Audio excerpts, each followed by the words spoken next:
Hey, Math 8, welcome back as we continue to factor more trinomials. Today, we're going to explore what happens if, maybe the signs are different in some of the factors that we come up with. We learned a factor for the first time, something that doesn't have a GCF in the last video. A problem like this one, where you have x squared plus 12x plus 32. And without a GCF, we learned that it must factor as two binomials, where it starts off with x and x, so we can get that x squared. And then the numbers that we choose to put into these factors must multiply to be 32 and combine to be 12.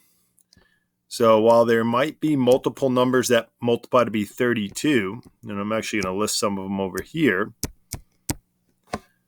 only one of them can combine to be 12, and that's 4 and 8. When I put 4 here and 8 here, that gives me 4x. This gives me 8x, and if they're both positive, then that would combine to give me 12x. So x plus 4 and x plus 8 are my factors. So that's just a reminder of what we did the other day, because as we move forward in today's stuff, it's going to be a little bit more challenging to figure out what those numbers should be, because they won't just add to be the number in the middle. They might add or subtract to be that number in the middle. Okay, so let's see what I'm talking about. Take a look at this one. X squared plus 7x minus 18. Now, this is why I kind of watched the way I said it when I taught it at the beginning, that they multiply to be the number at the end and combine to be the number in the middle. Now, when I say combined, that means adding or subtracting. Now, first, let's see that there's no GCF here. So it's going to factor into x and x. That gives me x squared. Now, numbers that multiply to be 18. That's 1 and 18, 2 and 9, 3 and 6, and I think that's it. Now, none of those add up to be 7. So what we're looking for is, can they add or subtract to be 7? Can they combine? When I say combine, that means add or subtract. No, 1 and 18 won't work. If I add them, I get 19. If I subtract them, I get 17. 9 and 2, if I add them, I get 11. If I subtract them, I get 7. So how about that one? 2 and 9. Now, notice that I didn't put the signs on them yet. Let's do the smiley face method. This gives me 2x. This gives me 9x. Now, how could 9x and 2x combine to be positive 7? Well, if the 9 were positive and the 2 were negative, that would combine to give me 7x. So just go back to here, make this a minus 2, follow this line up to the 9, make that positive, and there are my factors. X minus 2 and x plus 9. Often I get people that say, well, could I have put this as my answer? X plus 9 and x minus 2. And yes, absolutely you could have. That's the same thing as that one up there. Okay.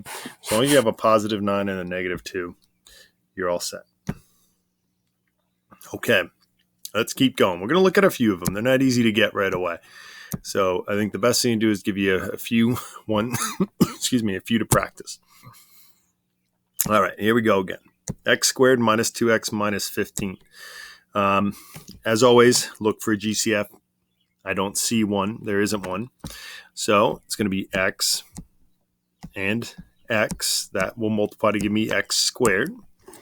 Now I need numbers that multiply to be 15, and that will add or subtract to be negative 2. Oosh, okay, 1 and 15, 3 and 5. I think that's it. So it must be 3 and 5. 3 and 5 can work. Now, how is that going to work? Let's do the smile. 3x, 5x, and 3x and 5x can combine to be negative 2x if the 5 were negative and the 3 were positive. So you have to be good with your positive and negative numbers. Feel free to use a calculator if you need to help you out. But now that I know that the 5 needed to be negative, I'll follow it along the line here. Put my negative here, my 3 positive, follow it to here. And there are my factors, x plus 3 and x minus 5.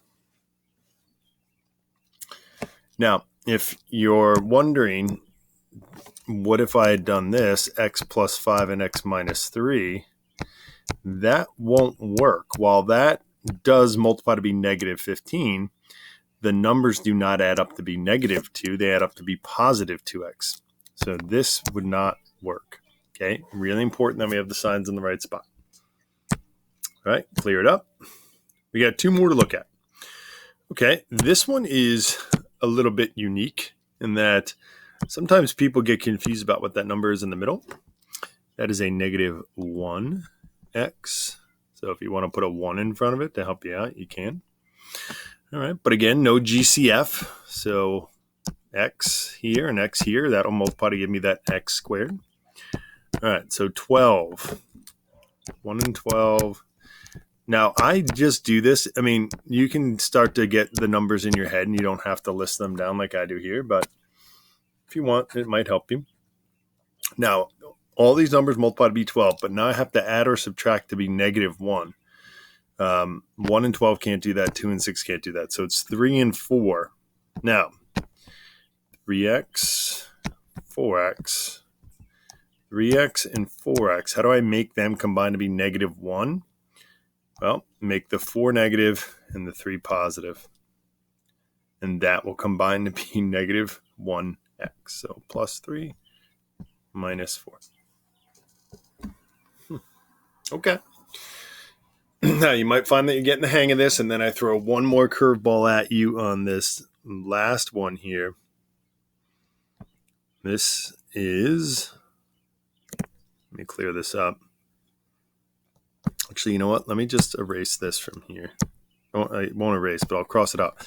How about this one? X squared. This will be the last one we look at. Let's go with minus 8x plus 12. Last one.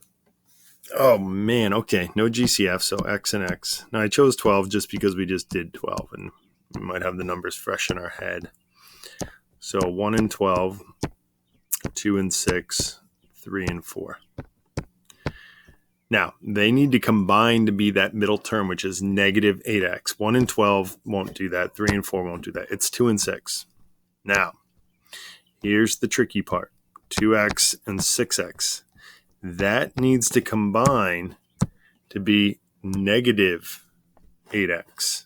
So make sure that you realize that these would both have to be negative in order for that to do that.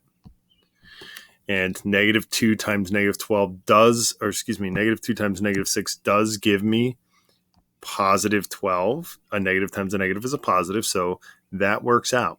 So my factors are x minus 2 and x minus 6. All right. Well, that's it for today. A lot of examples that we just looked at. Feel free to pause, go back, rewatch the video, whatever you need. Don't forget to also check out the meeting times or message me through Google Classroom if you have any questions.